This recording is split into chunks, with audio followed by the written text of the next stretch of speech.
سید خاندان کو زکوٰۃ دینا کیسا ہے؟ تو سید خاندان کو زکوٰۃ دینا کیسا ہے اس کے بارے میں کچھ نہیں کہہ سکتا ہوں. نبی کے خاندان والوں کو زکوٰۃ دینا منع ہے.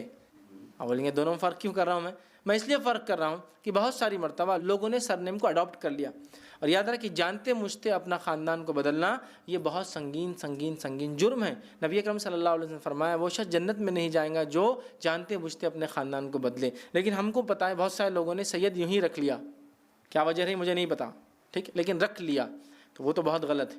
لیکن کوئی نبی کے خاندان سے ہے، پھر وہ سید ہو اس کے نام کے اندر، یا ہاشمی ہو یا قریشی ہو، ٹھیک ہے، یا اس کے علاوہ کئی لوگ اور بھی نام بہرحال سرنیمس لگاتے ہیں، اگر نبی کے خاندان سے ہے تو پھر زکوٰۃ نہیں ہے. چاہے surname n number of surname بول سکتے، کئی ہیں ہمارے علاقوں میں، کئی لوگ الگ الگ سرنیم لگاتے ہیں نبی کی خاندان ہونے میں، تو یہ ساری چیزیں اس پر ڈیپینڈ ہے. تو سید میں خاص نہیں کاؤنٹ کروں گا. اگر سید بھی نبی کی خاندان سے ہے تو ان کو بھی زکوٰۃ نہیں دی جائیں گی. لیکن پتہ چلا وہ ہے ہی نہیں، لگا لیے، یا کبھی کسی دور میں سردار تھے یا کوئی بڑے انسان تھے تو عربوں نے کہتا یا سیدی او میں ماسٹر اے میرے آقا، بس بولے ہم سید ہو گئے. تو ایسا تو نہیں ہوتا، خاندان ہونا چاہیے. لیکن اگر ہاں نبی کے خاندان سے ہے اور سید ہے اپنا سرنیم تو بہرحال نہیں دی جا سکتی، اور ان کا کام ہے نہیں لینا چاہیے. دونوں باتیں ایک جگہ ہے، ٹھیک ہے. چاہے ہاشمی ہو، ہاشمی ہے لیکن سید نہیں، لیکن ہاشمی یہ بھی نبی کے خاندان سے اگر ہے تو انہوں نے نہ لینا چاہیے، نہ ان کو کوئی دے تو انہوں نے کہنا چاہیے ہم نہیں لے سکتے ہیں،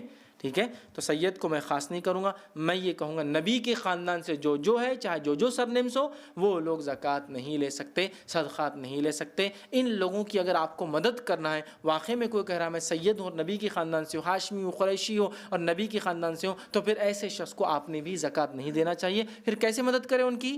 غریب ہے، مسکین ہے تو ان کی مدد تحفوں سے کریں، عطیات سے کریں، کہ بھائی میرے طرف سے یہ 5,000 روپیہ عطیہ آپ کو تحفہ. اس کو عام زبان میں نذرانہ بولتے ہیں، لیکن ذرا کانکوکٹڈ لفظ ہے، بہت زیادہ اس میں ٹیڑھا پن ہے آج کل. نذرانہ بولے تو بہت عجیب و غریب معنی میں رہتا. لوگ کبھی کبھار پوچھتے ہیں لوگوں سے فیض بھائی کتنا نذرانہ لیتے تم سے ہاتھ ملانے کا؟ میں نہیں سمجھ نذرانہ بولے تو کیسا رہتا، کسی سے ملے تو وہ ہاتھ میں ایسا پیسٹ ہو کے آتا ہو اور چلے جاتا، ادھر سے لے کے ادھر چلے جاتا. نذرانوں کا ایک الگ ہی فارم انڈیا میں ایک الگ ہی معنی ہے، لیکن اس کا معنی تحفے، تحائف یا نذرانے بول سکتے ہیں عام زبان میں. یہی ان کے خاندان والوں کو دیے جائیں گے. ان کو زکوٰۃ اور صدقات کا مال نہیں چلتا. ایک مرتبہ حسن رضی اللہ عنہ نے چھوٹی سی ایک کھجور کھا لی تھی جو راستے سے پڑی ہوئی تھی. نبی اکرم صلی اللہ علیہ وسلم نے کھینچا، صحابہ نے کہا بچہ تو ہے، جانے سے کہا نہیں، آل محمد پر زکوٰۃ اور صدقات حرام ہیں، ہو سکتا ہے یہ کھجور صدقے کا ہو، ٹھیک ہے. تو لہٰذا بالکل ممنوع ہے، منع ہے.